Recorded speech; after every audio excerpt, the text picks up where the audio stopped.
The federal police caught them red-handed making withdrawals amounting to 15 million reais within the scheme, which is being investigated by the federal police, where the main suspect is the federal lawmaker, leader of the PL, Pastor Sostenes Cavalcante. The police found evidence there of cash withdrawals totaling 15 million reais.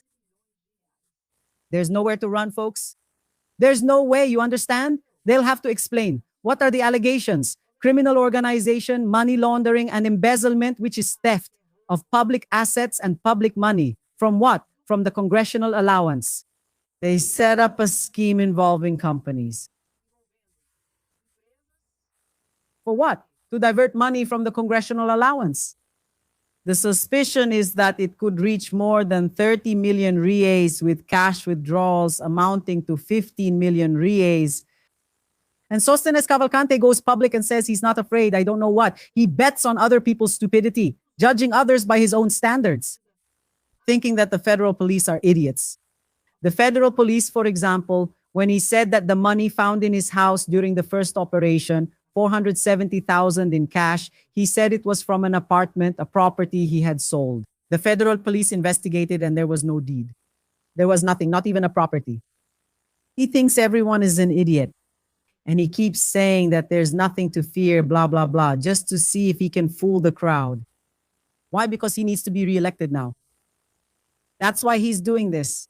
He wants to save himself. There's a re-election in October, and he's going to try to get re-elected to keep his parliamentary immunity. That's the strategy. Try to hold on, sweet talk the crowd to get their votes to see if he can get re-elected now in October and then keep his parliamentary immunity. But it just doesn't work, right, guys?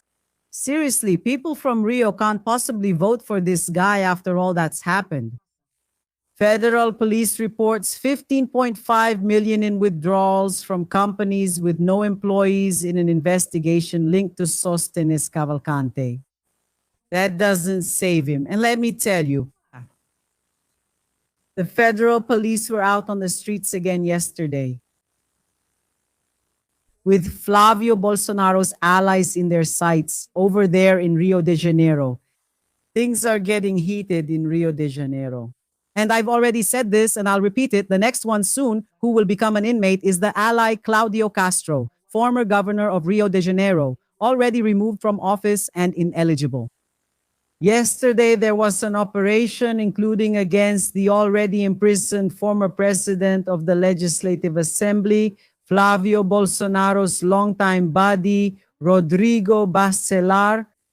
He's already in prison. There has already been an operation against him. Why? Besides the whole situation of money laundering, criminal organization, theft, and corruption, he was also leaking information to the Red Command.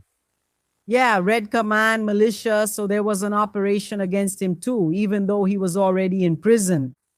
Let's see, like Tico, some statements about this. Why do I want to show this? The next one will be Claudio Castro. Maybe Flavio Bolsonaro, because it's all the same political group. Search on Google Flavio Bolsonaro and Rodrigo Bacelar, and you'll understand what I'm talking about. Let's show some statements here about the federal police operation. And in a moment, I'll show you the federal police operation that's happening right now. The federal police are out on the streets, everyone, and they're going all in.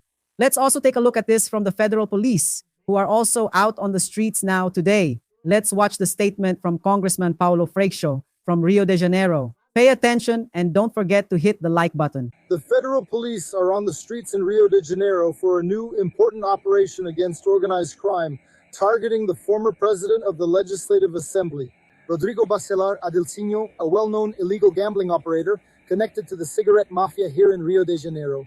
And besides other people like, for example, Pastor Marcio Ponzo. Marcio Ponzo is under arrest today on an arrest warrant. There are also search and seizure warrants for several others, including Sergio Cabral's sons, including Marco Antonio Cabral. The federal police is doing an exceptional and vital job for public security on Brazil's major issues. But I want to highlight something important: Rodrigo Bacelar, who is already under arrest. Even so, the operation is against him, investigating the protection arrangements he had with now the illegal lottery scheme and the cigarette mafia. He is under arrest because of his connection with T.H. Jorge, who was arrested for ties to the Red Command. Pay close attention to what the political power of Rio de Janeiro means and the level of involvement with organized crime. I have been talking about this for many years. I chaired the Militias Inquiry Commission in 2008. I talked about this in 2008. Crime and political police cannot be separated in Rio de Janeiro. I have been making this accusation and confronting these criminal groups for many years. Bacelar, Rodrigo Bacelar, who is once again the focus of a federal police operation, would be the governor of Rio de Janeiro today if not for the federal police. Yes, Claudio Castro's group did everything to get Claudio out of the government so that Rodrigo Bacelar, president of the Legislative Assembly, would take over the government of Rio de Janeiro and run for governor. Rodrigo Bacelar, now under investigation for ties to the illegal lottery, Marcio Lucio Garos and Red Command would be the governor. Look at what Rio de Janeiro has come to. What we're witnessing today is very serious. So everyone, let's pay attention.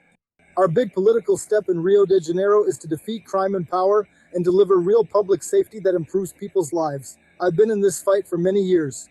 And it's really good to see the work of the federal police happening and reaching those it needs to reach. That's how things are in Rio de Janeiro. Yes.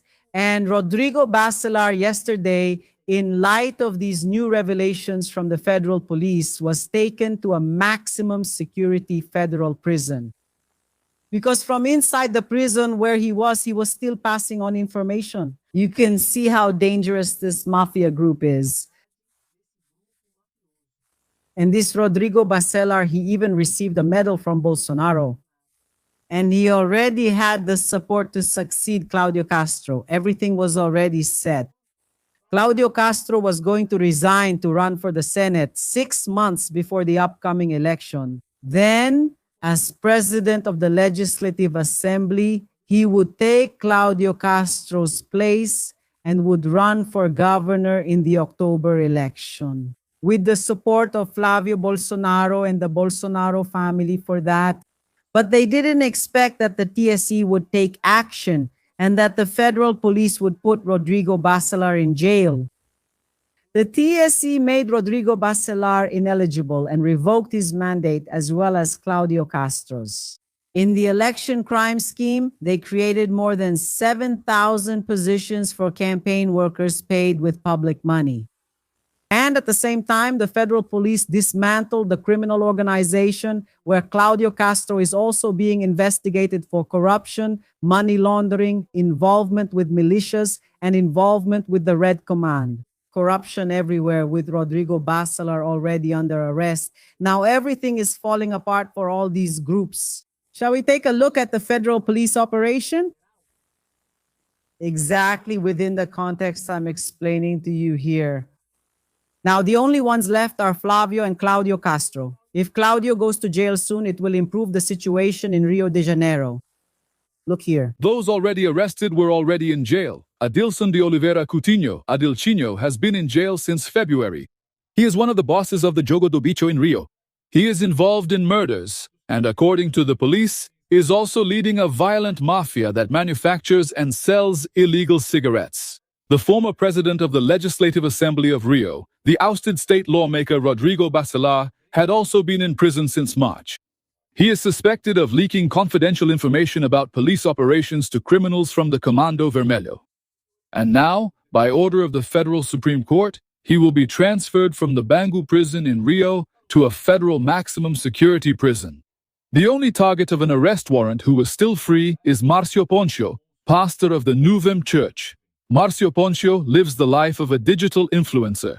He shows his family's daily life to his more than 500,000 followers on social media. Marcio is the father of Rio State Representative Sara Poncio from the Solidariedade Party. She is not the target of today's operation. The pastor tried to become a federal representative, but was not elected. He ended up as an alternate. He is also a businessman in the tobacco industry, which is why he earned the nickname the Cigarette Pastor. He was arrested in an apartment facing the sea in Barra da Tijuca, in the southwest zone of Rio. Another person under investigation is Marco Antonio Cabral, a lawyer, former federal deputy, and former state secretary of sports of Rio de Janeiro. He is also the son of ex-governor Sergio Cabral. The federal police searched his house. Marco Antonio Cabral was not arrested. He is a pre-candidate for state representative. He was also an advisor to the leadership of the State Legislative Assembly when Rodrigo Bacelar was the president of the House. In 2023, Marco Antonio Cabral had already appeared in another federal police investigation, suspected of being the money man for gambling boss Adilcino in an illegal cigarette scheme. Two of the targets of the arrests were already in jail. Adilson de Oliveira Coutinho, known as Adilcino, has been in prison since February. He is one of the bosses of the illegal lottery in Rio.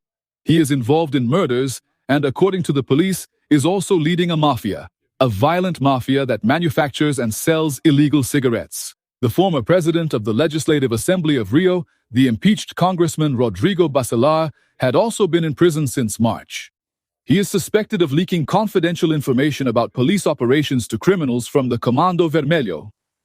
That's right. He was the one chosen by the Bolsonaro family with the support of the Bolsonaro family to succeed Claudio Castro and become the governor of Rio de Janeiro. It's a good thing the police acted first and so did the TSC, so he won't be.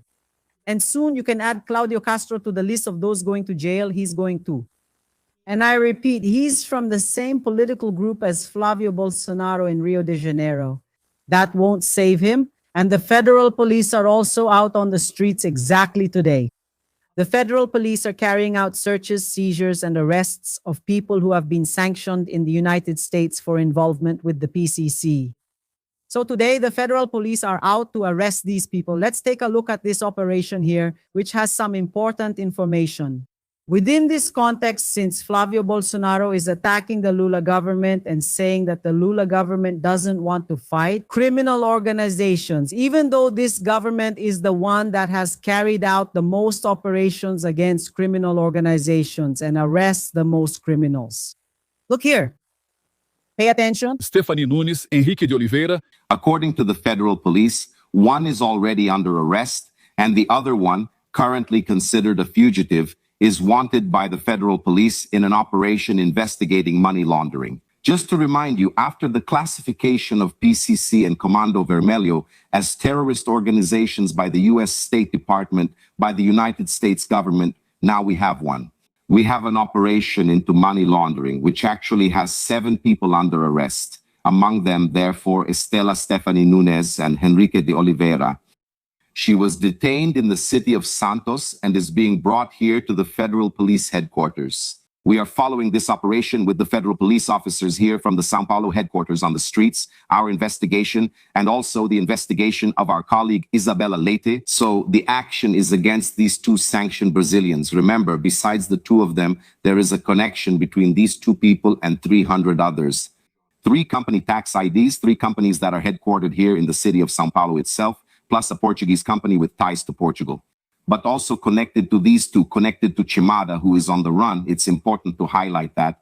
And in the classification, here is his photo, Chimada, who is on the run. And for the United States government, they already had enough information to classify them as terrorists due to money laundering issues and direct ties to the First Capital Command. That's right. So in this situation, the federal police acted and went after them to put them in jail. It's our police who have to make the arrest since it's our territory. That's why the police are carrying out this operation. Exactly, because they're not going to go along with or accept any criminal. It doesn't matter if they're from the PCC or the Red Command. If there is evidence and everything, they're going to jail. This is President Lula's government, which fights crime. Then Flavio Bolsonaro twists everything, saying that Lula is against these operations. Guys, for God's sake, in President Lula's government, we have a free federal police, unlike in Bolsonaro's government. Then Flavio comes and says it's the PCC and Comando Vermelho are terrorists and Lula won't accept that. That's a different situation. That's a matter of national security, of sovereignty. It's a different situation. Then I keep thinking, why didn't Bolsonaro, during his government, classify Comando Vermelho and PCC as terrorist groups, since that's what they wanted so much? Why didn't Bolsonaro classify Comando Vermelho and PCC as terrorist groups during his government? Because he knows that won't solve the problem. And he knows that doing that would actually open the door for the United States to interfere in Brazil. Now they say that to make people believe that Lula is against fighting organized crime. But organized crime has never been fought as much as it is now. under Lula's federal police, which is free to act, unlike Bolsonaro's police. Look at the trickery, the scheming, and the dishonesty of Flavio Bolsonaro here, trying to distort and change the whole context. To say that Lula doesn't fight criminals. The one who didn't fight was your father. The one who didn't fight criminals was your father. So much so that your father didn't do what you're demanding now and want Lula to do, which is to label the Comando Vermelho and the PCC as terrorists. That won't solve the problem, but it will create an environment for a coup by the United States against Brazil. So for God's sake, right? Look at this shamelessness here, the nerve. The United States has just sanctioned Brazilians and companies linked to money laundering by the PCC. They froze accounts, blocked operations, and punished people who support organized crime in Brazil. And who put them in jail? Now, the federal police. It was the federal police who put them in jail now. Do you know who defended those who were punished? The Lula government. That's a lie. Look at that blatant lie, guys. This is absurd. Flavio Bolsonaro is desperate, and that's a brazen lie. Lula didn't defend anyone. And it was the federal police, free from Lula, that put these people who were here in Brazilian territory in jail, where the federal police are still out on the streets, by the way. Then he twists everything to try to fool people. How can anyone fall for such a lousy story like this, guys? Now pay attention to this headline. A company sanctioned in the United States received $514 million from the money laundering network of the bald guy from INSS. Did you make the connection? The bald guy from INSS, the boss of the scheme that stole billions from retirees, is a close friend of Lulinha.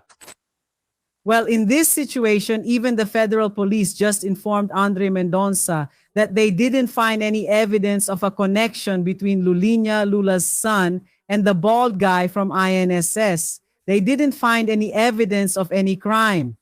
This was communicated to Andre Mendonça just this week. Now, who authorized Banco Master to steal from retirees and pensioners? It was Bolsonaro's Minister of Social Security, Onyx Lorenzoni.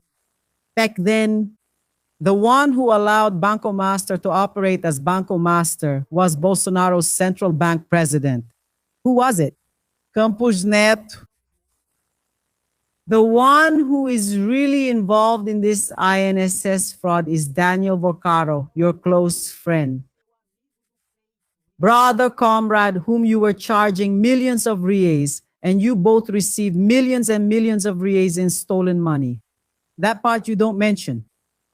Then he'll come up with a bunch of headlines that say nothing at all. Situations that have already been dismissed in the police investigation because there's no evidence at all. And he wants to say that Lula is the one responsible for the INSS fraud. Even though his close friend, who stole from thousands of retirees and pensioners because he was authorized to do so during Bolsonaro's government, he doesn't mention his friendship with Daniel Vocaro, his best buddy. And he comes to say that Lula doesn't want to fight organized crime in Brazil, even though the federal police are out on the streets every day. The federal police under Lula's government are free and are putting criminals in jail. I want to know when they're going to put you, Flavio, in jail. Where is Andre Mendonça? Where is Andre? I want to know. So like Flavio, he's desperate and he's lying a lot on his social media. And he's trying to take the spotlight of the crisis, the machismo, the misogyny towards Michelle. That's why he wrote a new letter and sent a new official letter to Trump. But it's looking really bad. I don't know what's worse, which went over really badly. He was saying defending carnival flags, American credit cards, putting pigs at risk again, saying that Donald Trump might suspend the tariff hike, at least for now. After the elections, he brings back the tariff hike. Talking about ending Mercosur. In other words, he's saying everything that Donald Trump wants to hear to see if Donald Trump will interfere here, trying to interfere in the election. It's a shame, coward, traitor to the country.